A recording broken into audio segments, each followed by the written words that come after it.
Good afternoon, good morning, good evening sa inyong lahat. And ito na naman si Road Trip Flash Report.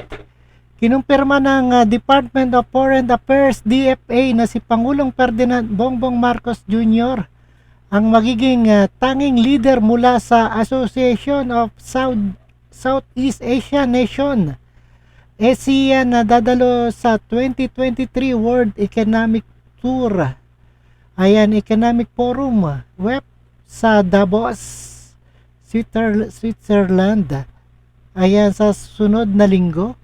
Sinabi ito ng DFA Undersecretary Carlos Sorreta bago ang biyahe ng Pangulo sa Switzerland mula Enero 15 hanggang 20 ng 2023. Ayan, sa isang pre-departure briefing sa Malacanang, sinabi ni Sorreta na si Marcos isa ring dalawang pinuno mula sa Asia na dumalo sa forum, at sinabing ito ay magiging magandang pagkakataon upang sabihan sa world leader kung paano maaaring gumanap ang Association Southeast Asian Nation ayan sa pagdinig ng ekonomiya.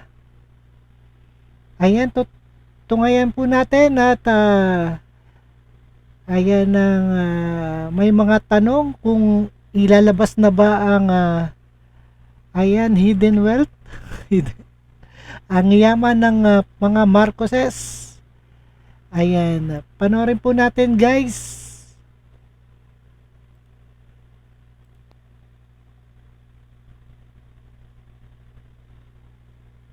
Santos Net 25.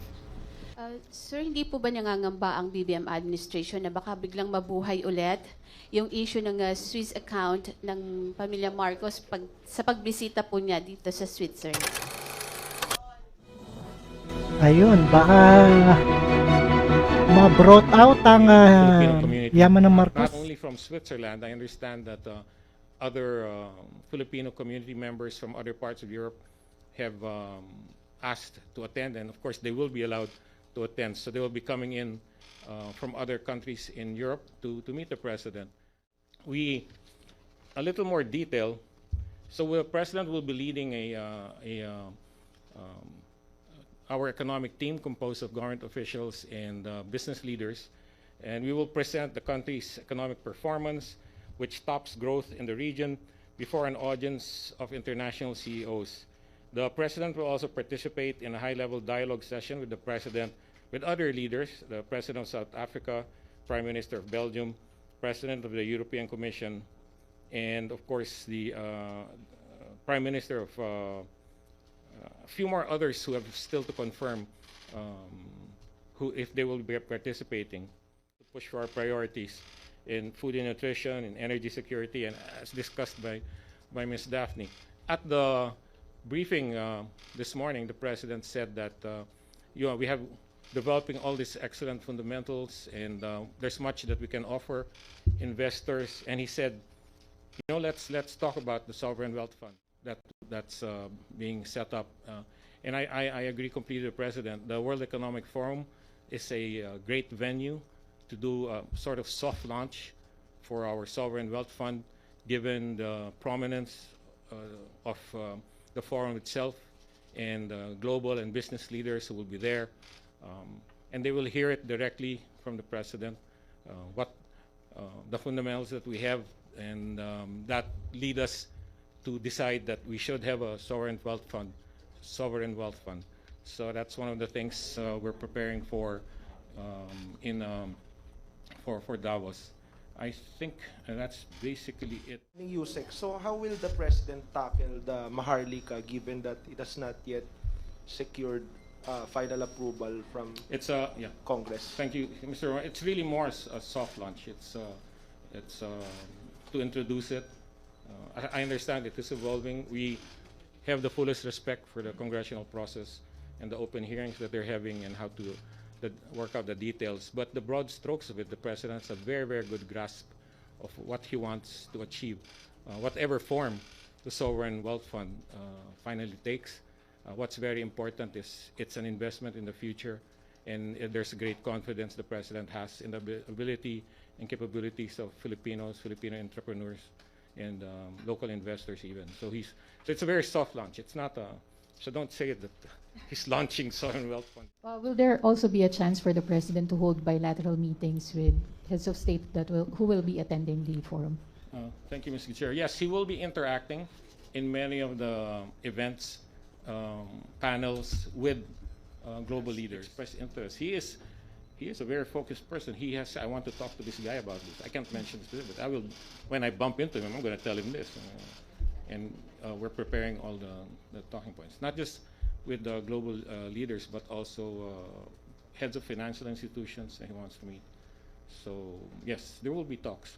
I wouldn't characterize it in terms of the bilateral that we're used to, like in ASEAN or APEC, where they sit down in a room across the table.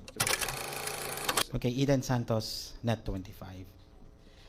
Sir, hindi po ba nangangamba ang BBM administration na baka biglang mabuhay ulit yung issue ng Swiss account ng pamilya Marcos sa pagbisita po niya dito sa Switzerland? Maraming salamat. Hindi naman po siguro. Meron po tayong malino na framework for legal cooperation with Switzerland. Nag-negotiate po tayo ng mga agreements for cooperation on legal matters, on including even extradition, yung mga matters that may relate to this issue that you're referring to. And none of those mechanisms have been triggered by the Swiss government or anything. So we don't know, that we don't expect anything. I don't think it's an issue.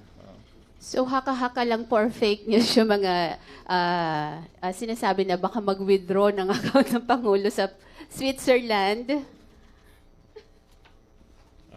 Ayan, sana all. It's hard to comment on that. Na ano yung mga investment na iuwi po ng Pangulo? Usually we do that at the end of the trip. Hard to speculate.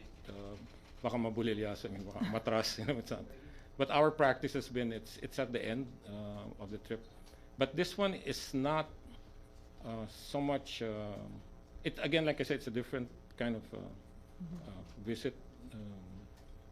I'm sure we will be able to quantify global leaders and global economic leaders, and he will be engaging them, discussing how to bring together a fragmented world. It's really a complex issue that's facing the leaders in WEF. There are opportunities to, you see there's a broader agenda in WEF. You're trying to solve global problems and promote global growth. But of course, we have our own agenda also to promote the Philippines, and he will be doing that. And like I said, the assessment probably should come after the visit. But the WEF is really designed for global leaders to get together, to tackle together in a cooperative way global issues. But doesn't mean we shouldn't promote our own interests, which we will.